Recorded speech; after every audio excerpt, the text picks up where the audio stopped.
You were never really Muslim. You probably never practiced. What madhab were you? Can you even recite the Quran? You left because you didn't understand. You converted because a girl made you. I've been reading these comments and these DMs in these comments. I look at every single one.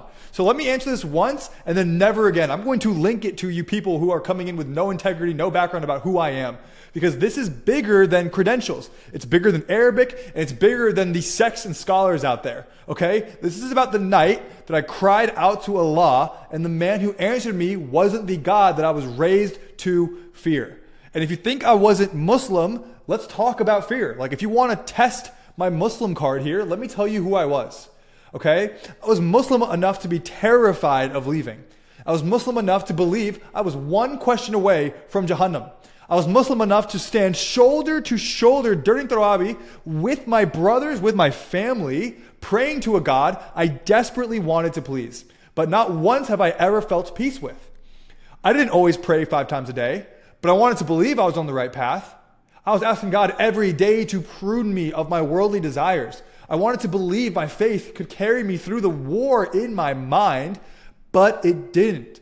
And the truth is that it never was going to. So what do you do when you feel like you're doing everything right and you're still empty? What do you do when you've checked all the boxes and you're still broken?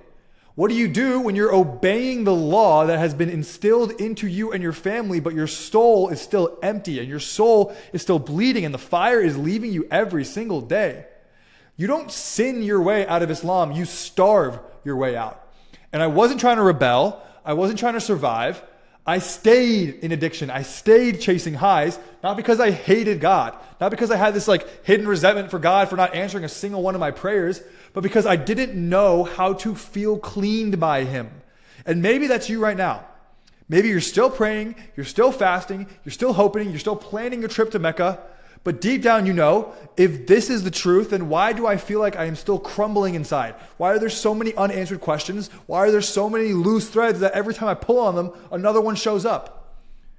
And so in this channel, we talk about the time that I really cried out. It was November 1st, 2022, 1:21 a.m. I wasn't watching a Christian video. I wasn't deconstructing. I was about to give up for real, because if Islam didn't matter in my life, nothing did. So you ever been in that place where the silence in your head is so loud, you're scared you might not actually survive it? Because I prayed to the only God I had ever known. It was Allah subhanahu wa ta'ala, please save me. I don't want to die. I don't know who I am. I don't feel anything anymore. And in that moment, Jesus answered. And not with a voice, not with a vision, no bells and whistles and rainbows coming in and a man in white. But I have had that dream actually, which we'll talk about in a whole different video. But with presence. And with a peace that silenced every single demon inside of my chest. My heart was renewed. And I was hit with a stillness that I never earned, that I never learned, and I definitely never expected. I didn't even know that was available to me. I didn't even know that was out there to feel like this. And He didn't show up because I nailed the theology. He didn't show up because I had all the information. He showed up because He's the only one who could walk into my darkness and not flinch. Right? And so you can call me ignorant. You can say that I wasn't devout. Say I didn't pray enough, but then answer me. Why did Jesus show up? Why was He the one waiting when I had nothing left? Why has the fruit in my life only ever pointed to Him, that the more I've read the scripture, the more fruit of the Spirit that all of our religions promise comes into me?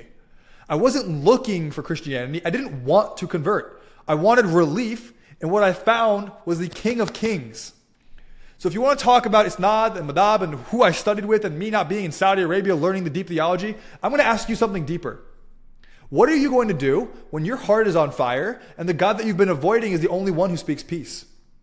And here's a question that nobody wanted to ask. Even if Islam is true, why does it feel like I'm still in chains? Why am I doing religious acts trying to please a God, thinking that me rotating around the Kaaba 7 times is going to erase my sin?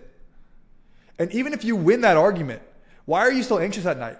Even if you recite perfectly, why do you still feel uncertain about where you stand with God? Why do you not have a 10 out of 10 eternal promise that you will go to Jannah? Okay? I don't need to know this chain of misinformation and narration. I need to know what broke the chains off of me. And it wasn't a scholar. It wasn't an imam. It wasn't a surah. It was the Savior, the promised lamb that comes from our Abrahamic and Israeli religions. Okay? I'm not special. But this is personal. I'm not smarter than you. I'm not better than you. I didn't want this story. My life would have been so easy. I had a great job, a great girlfriend, a great family. I would have loved to stay Muslim, but God wanted me. And he wants you too. And he doesn't want this performance version of you where you just get information overload. He doesn't want this religious mask of you dying on a hill. He wants your young and zealous heart. And so if you're watching this and your whole chest feels tight, like you're fighting back tears or something inside of you is about to crack open, because that's exactly how I felt. From the hundreds of hours that I was sitting in my college dorm room just reading these apologetics videos and studying the theology and sermons, you know it. So here's the thing. I've been asked to debate a lot of guys now. And I'm not going to say this with a pure heart. I'm going to say this coming from me. Well, I am going to say this with pure heart, sorry. I'm not going to answer your fluffy debates, okay? Because when I cried out to Allah and Jesus answered, he took the responsibility and he took the reign to show it. And if you're brave enough to ask me what that really means, you don't need me to prove anything to you. You just need to do what I did to get where I'm at today. And that is get honest, get broken, get desperate, take the pride of your religion and family away from you, and cry out to the creator of the universe. And if you do, he will answer. But until you seek him with all of your heart, you will not hear an answer from him. And when he does, your life will never make sense. And that's going to be in the best way possible. So once again, guys, this channel is not to have these ignorant sport debates focusing on random shahada facts or Sharia law implementations, or me not being in Saudi Arabia learning these things, or me questioning ex-girlfriends. By the way, my ex-girlfriend was a Muslim girl who is related to Muhammad. She has a thing on her wall at home that shows the entire lineage. Okay? Like, there's things that I've laid down to do this. Because when you're after God's heart, he will strip away the things that you are idolizing over him. A girlfriend, a work, a family, a life.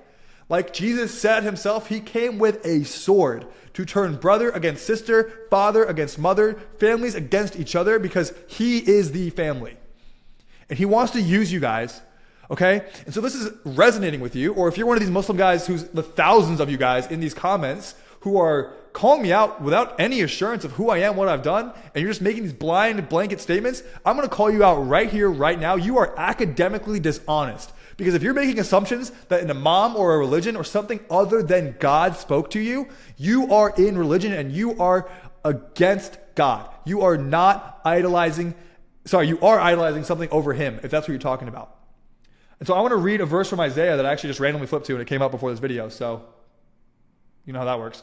Right? This is what the Lord says, your Redeemer, the Holy One of Israel. I am the Lord your God, who teaches you what is best for you, who directs you in the way you should go. If only you had paid attention to my commands, your peace would have been like a river. Your well-being like the waves of the sea. Your descendants would have been like the sand, and your children like its numberless grains. Your name would never be blotted out, nor destroyed before me. So if you guys haven't read the Injil, you don't know why people think Jesus' words were corrupted, I need you guys to take a turn. I need you to repent. Acts 3:19. Repentance means, hey, I could be wrong, God, and I give this to you humbly with a full heart. Please show me the truth because I am tired and exhausted. And when you repent, the joy of the Lord will come into you. So if you're the Muslim people here, and you're watching this channel and you're leaving these ignorant comments, this is my answer to you. It has nothing to do with these random arbitrary facts. Okay? Information does not lead you to a relationship with God. Insight does. Testimony in the blood of the Lamb is what leads you to the Lord. Okay? Not these random TikTok sport debates and all these people saying, you need to debate this guy and the Muslim sauna. And like, what? Like, it has nothing to do with that. And them using these defense mechanisms and these gotcha questions is the reason they are far from God. And if you are taking that because it gets them excited and them owning somebody is what is fulfilling your spiritual journey from you, I need you to dig deeper. So I love you guys. And for the people watching this who have stayed this long, I'm glad you're here. I felt really heavy to call this. I didn't want to give like an apologetics video today. I wanted to be so raw because I was silent about these DMs and these comments and these Muslim people just confronting me about things that they don't even know. Okay?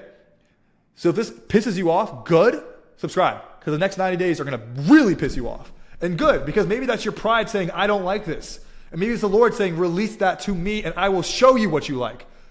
Psalm 37:4, delight in me and I will give you the desires of your heart. Not delight in yourself, not delight in debates, delight in me. And he's hungry for you guys. So I love you guys. I'll see you guys in the next video.